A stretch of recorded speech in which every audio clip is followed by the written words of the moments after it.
मुझे पहले तो यही लगता था कि मैं एबनॉर्मल हूँ, शायद मुझे कोई दिमागी बीमारी है या कोई हार्मोनल डिसऑर्डर है मेरे बॉडी में, तो ताकि मैं एक लड़की के प्रति आकर्षित ना होकर एक लड़के से आकर्षित हो रहा हूँ। तो हेलो, आप सभी का दोबारा से बहुत बहुत स्वागत है। और आज मैं ऐसे टीम से मिलवाने वाली हूँ जो बहुत यंगर हैं और अपनी कम्युनिटी के लिए बहुत अच्छे से काम करते हैं। तो आज हम इनके बारे में जानते हैं और ये अपना इंट्रोडक्शन हम चाहेंगे प्रकाश जी खुद ही दें। सो प्रकाश जी, आप सबसे पहले अपना इंट्रोडक्शन दे दीजिए।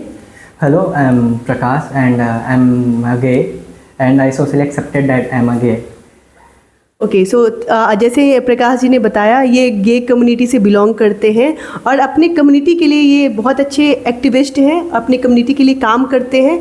तो आइए हम जानते हैं इनके बारे में कि ये जो गे शब्द है, जैसे ही बच्चों में या यंगर एज में कैसे बदलाव आता है, कब उनको फील होता है, या ये अलग है क्या हमारे बॉडी से, या इसका सोसाइटी में एक्सेप्टेंस है या नहीं है, ये जेंडर, क्योंकि आज के टाइम पे जहां हम देखते हैं लड़का या लड़की दो ही लोगों के लिए सोसाइटी बना हुआ है, तो यहाँ पे हम कैसे जो गे कम्युनिटी है उनको एक्सेप्टेंस में लेके आ सकते हैं। सो आइए हम जानते हैं प्रकाश जी से। प्रकाश जी। हाँ, ये बोल सकते हैं कि ये जो गे टर्म है अभी हमारी सोसाइटी के लिए उतना कॉमन नहीं है, अनकॉमन है। लेकिन जिनके लिए भी, जो भी ऐसा कुछ फील करते हैं कि लाइक वो मर्द है और मर्द की तरफ आकर्षित है, या औरतें हैं औरतों की तरफ आकर्षित है, तो ये बिल्कुल नॉर्मल है। जितना एक स्ट्रेट कपल है कि मर्द औरत से आकर्षित होता है, उतना ही आप भी कॉमन है कि आप मर्द हो के मर्द से आकर्षित हो रहे हो। इसमें कुछ गलत नहीं है, आप खुद को एक्सेप्ट कीजिए। सबसे बड़ी बात है कि जब भी आपको फील हो रहा है कि आप मर्द के तरफ या औरत के तरफ फील हो रहा है, तो उस फील को गलत नहीं दिखाना है, यानी कि उसको एक्सेप्ट करना है ना। प्रकाश जी, आप अपने बारे में बताइए कि जब आपको किस उम्र में या किस एज में आपको पता चला था कि आप थोड़ा सा अलग फील करते हैं, क्योंकि हमारी सोसाइटी में सिर्फ औरतों और महिलाओं के लिए एक दूसरे के लिए फीलिंग्स होती है, तो उस टाइम पे आपको अलग फीलिंग आ रही थी, तो आप किस एज में इस तरीके से फील कर रहे थे? वही मोस्टली कॉमन बच्चों का जो होता है 13 to 14 एज में जो आपके हार्मोनल डिस्चार्ज होते हैं, तो देन आपको फील होता है कि आप किस लिंग के प्रति आकर्षित हैं। तो आप सोशली, आप स्कूल में, कॉलेज में, अपने आसपास सराउंडिंग में ये देखते हो कि आपके फ्रेंड की गर्लफ्रेंड है, और भी कॉलेजेस में गर्लफ्रेंड बॉयफ्रेंड का कल्चर चल रहा है, और वैसे में आपको फील होता है कि आप एक मर्द हो के एक मर्द से आकर्षित हो रहे हो। तो रियलाइज़ तो आपको 13 to 14 एज में हो जाता है कि आपके साथ कुछ तो अलग है, लेकिन उतना एटमॉस्फेयर नहीं होता है हमारे पास, उस चीज़ को हम फैमिली से बात नहीं कर सकते, या एक 13 से 14 साल के बच्चे के पास इतना सोशल कोऑर्डिनेशन नहीं होता है, कॉन्फिडेंस नहीं होता है कि वो खुद को एक्सपोज कर पाए, डिस्क्लोज कर पाए, या पता कर पाए कि उसके साथ क्या हो रहा है। तो स्टार्टिंग में जब मुझे 13 to 14 के एज में ही पता चला था, तो मुझे पहले तो यही लगता था कि मैं एबनॉर्मल हूँ, शायद मुझे कोई दिमागी बीमारी है या कोई हार्मोनल डिसऑर्डर है मेरे बॉडी में, तो ताकि मैं एक लड़की के प्रति आकर्षित ना होकर एक लड़के से आकर्षित हो रहा हूँ। लेकिन जैसे जैसे आप फिर बड़े होते हो, आपकी एज बढ़ते जाती है, नॉलेज बढ़ते जाती है, और आप सोशल मीडिया से या और भी अनदर कंट्रीज़ में क्या हो रहा है, इन सब चीज़ों से आप कनेक्टेड होते हो, तो धीरे धीरे आपको ये रियलाइज़ होता है कि ये नॉर्मल है, कॉमन नहीं है।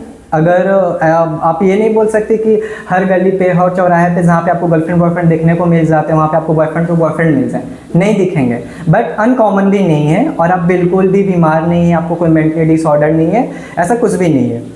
तो आप खुद जो है खुद को एक्सेप्ट कीजिए। आप समलैंगिक है ऐसा मानिए, आप होमोसेक्सुअल है ऐसा आपको खुद को एक्सेप्ट करना चाहिए। जो बच्चे या जो भी यंगर एज में अगर फील आपका आकर्षण लड़कों की तरफ है, तो ये है कि आपको एक्सेप्ट करना है, ना कि दिमागी बीमारी है या फिर कोई और डिजीज है बोल करके उससे दूर भागना है। एग्जैक्टली, पहले आपको खुद को एक्सेप्ट करना है, क्योंकि उसके बाद ही आप अपने फैमिली से बात कर पाओगे, फ्रेंड को बता पाओगे, या सोशली खुद को एक्सेप्ट कर पाओगे। तो पहले आप खुद को एक्सेप्ट कीजिए। सबसे बड़ी बात है, इसको एबनॉर्मल ना समझे, एक्सेप्ट करें, और अपने नहीं अगर समझ में आ रहा है तो कम्युनिटी से बात करें। अगर आप भी देख रहे हैं, आपको कभी ऐसा फील हुआ है, तो आप ज़रूर कमेंट कीजिए, हम आपसे बात करेंगे उसके लिए। प्रकाश जी, मुझे उसमें 2 मैसेज है जो हम यंगर एज के लिए देना चाहते हैं। अगर कोई इस तरीके का फील करता है तो उनको क्या करना चाहिए? पहली चीज़ कि आपको एक्सेप्ट करना है कि मैं जो हूँ सो हूँ, मेरे अंदर कोई हार्मोनल डिसऑर्डर, मेंटली प्रॉब्लम या फिजिकल ऐसा कुछ कोई बीमारी नहीं है, आप बिल्कुल नॉर्मल हो। पहली चीज़ आप एक्सेप्ट करो, और दूसरी चीज़ कि आप कोशिश करो कि जहाँ जो आपका इमोशनल टच पॉइंट हो, लाइक फैमिली हो सकता है, मदर फादर हो सकते हैं, ब्रदर सिस्टर, जिसके साथ आप ज़्यादा कनेक्टेड, आपका कोऑर्डिनेशन अच्छा हो, वहाँ से आप सपोर्ट लेने की कोशिश करो, क्योंकि इमोशनल सपोर्ट बहुत ज़रूरी है ऐसे केसेस में, क्योंकि आप मतलब क्या बोलते हैं, बीमार नहीं हो, अनकॉमन नहीं हो, ऐसा कुछ नहीं है, लेकिन थोड़े लोगों से आप अलग हो और आपको सपोर्ट की नीड हो सकती है। तो आप अपने फैमिली में या दोस्तों से, जिससे भी आपको कंफर्ट फील हो, आप उसके साथ बताइए, उस बात को शेयर कीजिए। थैंक यू प्रकाश जी। और मुझे लगता है कि इसके ऊपर, सेक्स के ऊपर भी फुल्ली नॉलेज होना चाहिए, क्योंकि ये नॉलेज भी हमारे लिए उतना ही ज़रूरी है, क्योंकि आज के टाइम में हम जिस सेक्स को लेकर के बात नहीं कर सकते हैं, वहाँ पे सही गलत की बातें तो बहुत दूर की बात है, हम सही सेक्स के ऊपर भी बात नहीं करते हैं। तो इसका नॉलेज भी आपके साथ ज़रूर होना चाहिए, ताकि हम जो अदर प्रिवेंशन है, यानी कि जो HIV या STI है या अदर हेपेटाइटिस है, वो हम उनके साथ कहीं ना कहीं प्रिवेंट कर सके। So thank you so much Prakash ji, और आप एक युवा के लिए इंस्पिरेशन हैं। हम फिर यूँ ही मिलते रहेंगे, तब तक के लिए बहुत बहुत धन्यवाद। Thank you.